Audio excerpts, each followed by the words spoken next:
Real Madrid എന്തായാലും ഈ വരാൻ പോകുന്ന സമ്മറിൽ ഹേർലിംഗ് ഹാളൻഡിനെ കൊണ്ടുവരും എന്നുള്ള റൂമേഴ്സാണ് ഇപ്പോൾ ഭയങ്കര കാര്യമായിട്ട് പൊക്കോണ്ടിരിക്കുന്നത് അല്ലേ.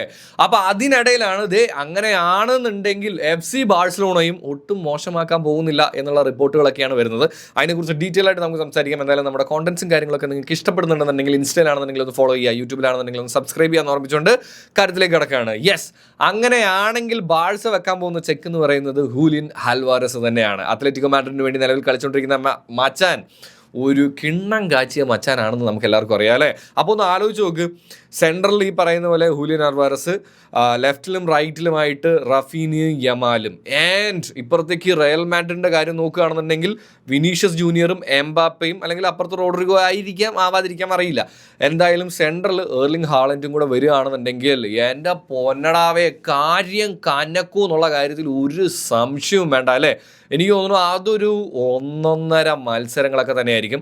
അതുപോലുള്ള എൽ ക്ലാസിക്കോ വരുന്ന സമയത്ത്, ഇതുപോലെയൊക്കെ സംഭവിച്ചാൽ ഒരു എൽ ക്ലാസിക്കോ വരുന്ന സമയത്ത് എൻ്റെ അമ്മോ ആലോചിക്കുമ്പോൾ തന്നെ ഒരു റൊമാൻറ്റിഫിക്കേഷനൊക്കെ തോന്നുന്നുണ്ട്. എന്താണ് ഇതുപോലൊരു സ്കോഡ് വന്നു കഴിഞ്ഞാൽ നിങ്ങൾ എക്സ്പെക്റ്റ് ചെയ്യുന്നത് എന്നുള്ളത് താഴെ കമൻറ്റ് കയറും.